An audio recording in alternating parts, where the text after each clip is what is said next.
Okay, folks, so if anybody is familiar with Sonic Mania, if you were watching it intently in its lead up to its release, you'll be very familiar with this level. This is Studiopolis, and first of our original levels, and yeah, a great introduction to what the Sonic Mania team guys are sort of capable of, how imaginative they are. And yeah, this is sort of like your typical pinball level. So you think Casino Night, Carnival Night, I guess Spin Guard Zone would be for Sonic 1. I'll let that guy its pendulum swing. There we go. Try not to fall down there. That is a bottomless. I always miss that life. And each time I play Sonic Mania, I'm like, I'll remember to jump over that fan, and I never do. But regardless, let's keep moving on. And yeah, T-Lopes again, can't credit him enough for the music, the level designers as well. Like even the remixes of the original music as well. Yeah, I'm probably not doing it enough to compliment it, but it's really good. And again, the level design I'm a real big fan of. I don't know who worked on what aspect, you know, who designed the maps, who programmed the enemies, etc., the bosses, but you know, just all these, like, if I'd to give a little list of how many references are in Studiopolis Zone to old Sega franchises, to Sonic stuff, I wouldn't even get, you know, I wouldn't even be finished with it by the time I get to the end of a level. There's just like so much going on. You know, I see that popcorn machine and I'm like, ooh. And then, you know, you see the little, I think they're from Daytona, the little Hornet band site. So this is the final special stage, and honestly, I think this one's fairly straightforward compared to special stage 5 and 6, and the reason is it's full of sort of perilous holes and stuff. So of course, the first time you're playing it, you will probably fall down. I've got to say, it's also my favourite aesthetic as well, this one. I love the palm trees and just those weird shapes in the background. But the fact is that there's so many holes that it makes it fairly straightforward to sort of cut across and catch up on the UFO without you needing to be going, you know, super fast. So I find this one fairly straightforward. As I say, as compared to the last two special stages. Some of the special stages that they have in Encore mode are pretty neat though. They do add a few more little gimmicks. Unfortunately, we can't change out of Super Sonic once we change into him, but I guess for the first act we'll show him off, and then yeah, I'll see whether I can get into a special bonus stage before the boss, so that we're not fighting the boss as Super Sonic. But yeah, Super Sonic, he gets his own little theme. There we go, we've got by the Mania, for the Mania.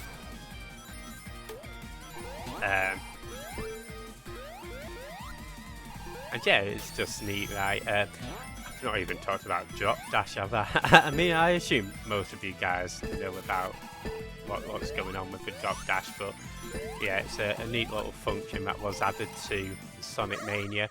I know that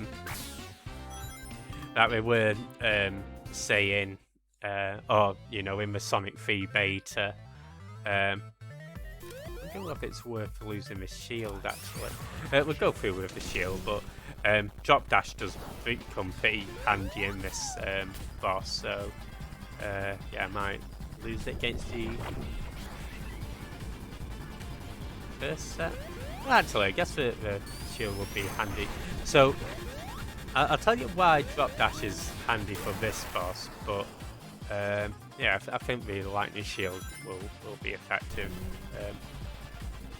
Just for the double jump ability to jump over the... So specifically, it's this circumstance where yeah, I can just do a standard roll, can't I? Well, this is one of my favourite bosses, and I love the music here. I like the sort of Jet Set Radio inspiration. You can tell the order of the missiles by... so the one on top comes out first, and the one on bottom comes out last. So that's how you know when the blue missile, which you are allowed to hit, that comes out first. If you hit the red missiles, you take damage, so you want to avoid those if possible. And yeah, having the lightning shield does allow you to sort of double jump, because I find that the jump is quite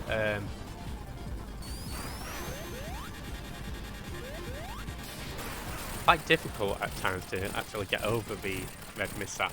Red missiles in a single jump. Yeah, there you go. That's the mini boss, believe it or not. I don't know whether I can do it in this level. I know there's certainly one level where I can get the signpost to land above, but there we go. And yeah, wait till you see this sack transition as well.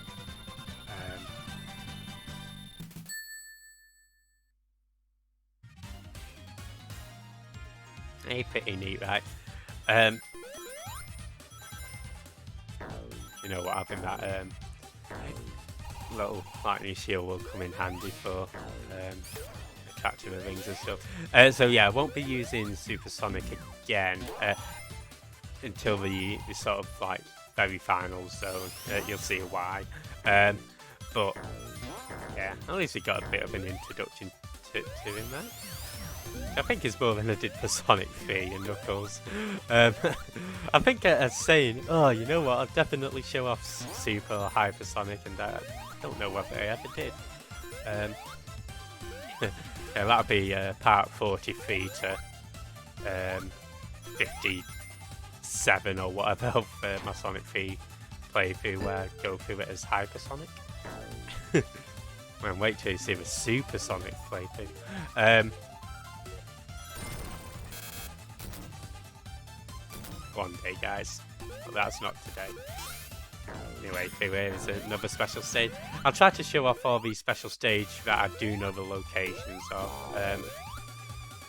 As I say, there'll be plenty of ones that I will be missing, unfortunately. But yeah, where I definitely know there's a special stage, I'll make sure just to show it off for you guys. One thing I do like actually is how that checkpoint that we went into.